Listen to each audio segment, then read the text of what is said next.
നമസ്കാരം. മിഡിൽ ഈസ്റ്റിൽ എന്തൊക്കെയാണ് പ്രധാനപ്പെട്ട വാർത്തകളെന്ന് നോക്കാം. ഇസ്രായേലിന് ഇപ്പോൾ കനത്ത തിരിച്ചടിയാണ് ലഭിച്ചിരിക്കുന്നത്. അതായത് ഗസയിൽ നടന്ന ഒരു ബോംബ് സ്ഫോടനത്തിൽ ഏകദേശം 9ഓളം ഇസ്രായേലി സൈനികർക്കാണ് പരിക്കേറ്റിരിക്കുന്നത്.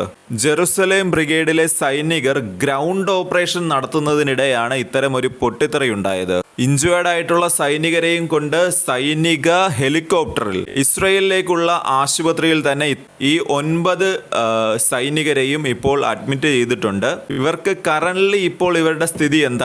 അതായത് ഇവർക്കിപ്പോൾ അതിഗുരുതരമായിട്ടുള്ള എന്തെങ്കിലും പരിക്കാണോ പറ്റിയിരിക്കുന്നത്, അതോ നിസ്സാര പരിക്കാണോ, കാര്യങ്ങളൊന്നും തന്നെ നമുക്ക് ഇപ്പോൾ അറിയാൻ സാധിച്ചിട്ടില്ല. എന്തായാലും ഇസ്രായേലിന്റെ ഭാഗത്ത് നിന്ന് വൻ സുരക്ഷാ വീഴ്ച തന്നെയാണ് ഇപ്പോൾ ഉണ്ടായിരിക്കുന്നത്. മറ്റൊരു വാർത്ത വരുന്നത് ബെൻഗൂവിയൻ എയർപോർട്ട് ലക്ഷ്യമാക്കിക്കൊണ്ട് തന്നെ ഹൂതികളുടെ മറ്റൊരു അറ്റാക്ക് ഉണ്ടായിരിക്കുകയാണ്. സെൻട്രൽ ഇസ്രായേലിലെ നിവാസികൾ പരിഭ്രാന്തരാണ്. കാര്യം നിരന്തരമായിട്ടാണ് അവിടെ സൈറനുകൾ മുഴങ്ങുന്നത്. ഇസ്രായേൽ പറയുന്നത് ഈ ഒരു മിസൈലിനെ കണ്ടെത്തി, അതായത് ഹൂതികൾ അയച്ച ഈ ഒരു മിസൈലിനെ കണ്ടെത്തി നശിപ്പിച്ചു എന്ന് ഇസ്രായേൽ പറയുമ്പോൾ പോലും നമ്മൾ കഴിഞ്ഞ ദിവസം കണ്ടതാണ് ഹൂതികൾ അയച്ച ഒരു ബാലസ്റ്റിക് മിസൈൽ ബെൻഗൂവിയൻ എയർപോർട്ടിൽ എത്തുകയും അവിടെ നാശനഷ്ടങ്ങൾ ഉണ്ടാക്കുകയും ചെയ്തത്.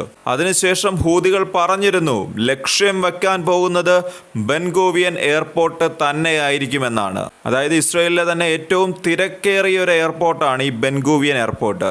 അതിനാൽ തന്നെ ഇവിടം ലക്ഷ്യം വെച്ചുകൊണ്ട് ഹൂതികൾ ഇനിയും ഒരുപക്ഷെ ടാർഗറ്റ് ചെയ്ത് ആക്രമണങ്ങൾ ഇനിയും ഉണ്ടായേക്കാം. ഇസ്രായേൽ പറയുന്നത് ഈ ഒരു ആക്രമണത്തിൽ, അതായത് ഇപ്പോഴത്തെ ഈ ഒരു ആക്രമണത്തിൽ കാര്യമായ നാശനഷ്ടം സംഭവിച്ചിട്ടില്ല. ഏകദേശം ഒരു 55 വയസ്സുള്ള ഒരു വനിത ഈ ഒരു സൈറൻ കേട്ടപ്പോൾ ഓടി രക്ഷപ്പെടുന്നതിനിടെ, അതായത് ബങ്കറിലേക്ക് ഓടി രക്ഷപ്പെടുന്നതിനിടെ അവർ കാൽ വഴുതി വീണെന്തോ പരിക്കു പറ്റിയതല്ലാതെ മറ്റൊരു ഇഞ്ചുറിയും ഉണ്ടായിട്ടില്ല എന്നാണ് ഇസ്രായേൽ പറയുന്നത്. ഇസ്രായേലിൻ്റെ മാത്രം ഒരു കാര്യമാണ് പറയുന്നത്, അവർ പറയുന്ന കാര്യം. എന്നാൽ സത്യാവസ്ഥ എന്താണ് എന്നതിനെക്കുറിച്ച് നമുക്കൊന്നും പറയാൻ സാധിക്കുകയില്ല. ഇസ്രായേൽ പറയുന്ന കാര്യങ്ങൾ മാത്രമേ നമുക്കിവിടെയും പറയാൻ സാധിക്കുകയുള്ളൂ. ഇസ്രായേൽ പല കാര്യങ്ങളും മൂടി വെച്ചുകൊണ്ടാണ് പലപ്പോഴും പ്രസ്താവനകൾ ഇറക്കുന്നത് എന്ന രീതിയിലാണ് ഒരു വിമർശനവും വരുന്നത്. അതിപ്പോൾ നടക്കുന്ന കാര്യമല്ല, പണ്ട് തൊട്ടേ ഇസ്രായേൽ അങ്ങനെ തന്നെയാണ്. അതായത് ആക്യുറേറ്റ് ആയിട്ടുള്ള ഒരു കാര്യമോ ഒന്നും ആയിരിക്കത്തില്ല അവർ പറയുന്നത്. ഇപ്പോൾ ഇസ്രായേലി സൈനികർ, അതായത് ഈ ഒരു യുദ്ധം തുടങ്ങിയത് മുതലുള്ള ഇസ്രായേലി സൈനികരുടെ മരണത്തിൻ്റെ കണക്കെടുത്ത് കഴിഞ്ഞു കഴിഞ്ഞാൽ ഇസ്രായേൽ പറയുന്നത് ഏകദേശം 800ഓളം പേർ മാത്രമേ ഉള്ളെന്നാണ്. എന്നാൽ അതിനേക്കാളും നിരവധി ഇരട്ടിയാണ് ഇസ്രായേലി സൈനികർ മരിച്ചു വീണത് എന്ന രീതിയിലും ഒരു വാദം അവിടെ നിലനിൽക്കുന്നുണ്ട്. അതിനിടെ US തന്നെ പ്രതിരോധ സെക്രട്ടറി ആയിട്ടുള്ള പീറ്റ് ഹെഗ്സെത്ത് അടുത്ത ആഴ്ച ഇസ്രായേൽ സന്ദർശിക്കാനിരിക്കുകയായിരുന്നു. എന്നാൽ ഇപ്പോൾ അദ്ദേഹം ഇസ്രായേലിലേക്ക് പോകുന്നില്ല. അടുത്ത ആഴ്ച ഡൊണാൾഡ് ട്രംപ് മിഡിൽ ഈസ്റ്റിലേക്ക് നടത്താനിരിക്കുന്ന ഒരു വിസിറ്റ് ഉണ്ട്. അത് വളരെയധികം പ്രധാനപ്പെട്ട ഒരു കാര്യം തന്നെയാണ്. കാരണം വളരെയധികം പ്രധാനപ്പെട്ട തീരുമാനങ്ങളെല്ലാം തന്നെ നമുക്ക് ആ ഒരു വിസിറ്റിൽ പ്രതീക്ഷിക്കാൻ സാധിക്കും. ഈ സന്ദർശനത്തിൽ ഇദ്ദേഹവും, അതായത് ഈ പ്രതിരോധ സെക്രട്ടറിയും ട്രംപിൻ്റെ കൂടെ കാണുമെന്നാണ് ഇപ്പോൾ അറിയാൻ സാധിക്കുന്നത്. അതായത് ഇസ്രായേലിലേക്ക് പോകാതെ ട്രംപിൻ്റെ കൂടെ മിഡിൽ ഈസ്റ്റിലുള്ള രാജ്യങ്ങളിലേക്കാണ് ഇദ്ദേഹം പോകാൻ പോകുന്നത്. സൗദിയും UAEയും എല്ലാം സന്ദർശിക്കുന്ന ട്രംപ് ഇസ്രായേലിലേക്ക് പോകുന്നില്ല. അതിനാൽ തന്നെ ഒരു ഇസ്രായേൽ അമേരിക്ക ഒരു അകൽച്ചയുണ്ട് എന്ന രീതിയിൽ വാർത്തകൾ വരുന്നുണ്ട്. അതായത് ട്രംപും അമേരിക്കയും സ്വന്തം കാര്യം കൂടുതലായിട്ട് ഇപ്പം നോക്കുകയാണ്. അല്ലാതെ ഇസ്രായേലിൻ്റെ കാര്യം നോക്കാനോ അവർക്കെന്തെങ്കിലും കാര്യങ്ങൾ ചെയ്തു കൊടുക്കാനോ ഒന്നും ഇപ്പോഴത്തെ സാഹചര്യത്തിൽ അത്ര കണ്ടൊരു എഫേർട്ടൊന്നും അമേരിക്ക എടുക്കുന്നില്ല.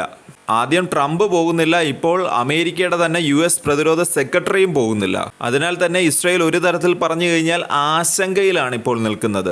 അമേരിക്ക എങ്ങാനും പാലം വലിച്ചു കഴിഞ്ഞാൽ ഇസ്രായേൽ കൂടുതൽ ദുർബലമാകാനുള്ള സാധ്യത വളരെയധികം കൂടുതലാണ്. കാരണം ഇസ്രായേലിൻ്റെ ബാക്ക് ബോൺ എന്ന് പറയുന്നത് അമേരിക്ക നൽകുന്ന സഹായങ്ങളാണ്.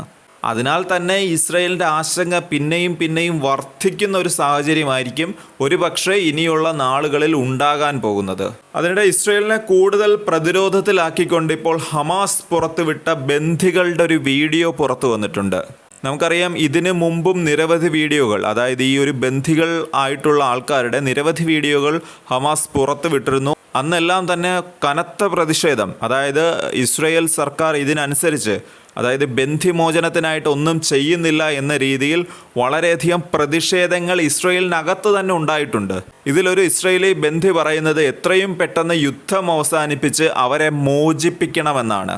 ആലോചിച്ച് നോക്കണം, എത്ര നാളായിട്ട്, എത്ര വർഷങ്ങളായിട്ട് ഈ ഒരു ബന്ധികൾ അവിടെ കഴിയുകയാണ്. ബന്ധികളുടെ കുടുംബങ്ങളും ഇപ്പോൾ ഇസ്രയേലി സർക്കാരിനെതിരെ തിരിയുകയാണ്. ഇസ്രയേലി ഗവൺമെൻറ് വേണ്ട രീതിയിലുള്ള ഒരു നടപടി എടുക്കുന്നില്ല എന്നാണ് അവരുടെ ബന്ധുക്കളും, അതായത് ബന്ധുക്കളുടെ ബന്ധുക്കൾ തന്നെ പറയുന്നത്.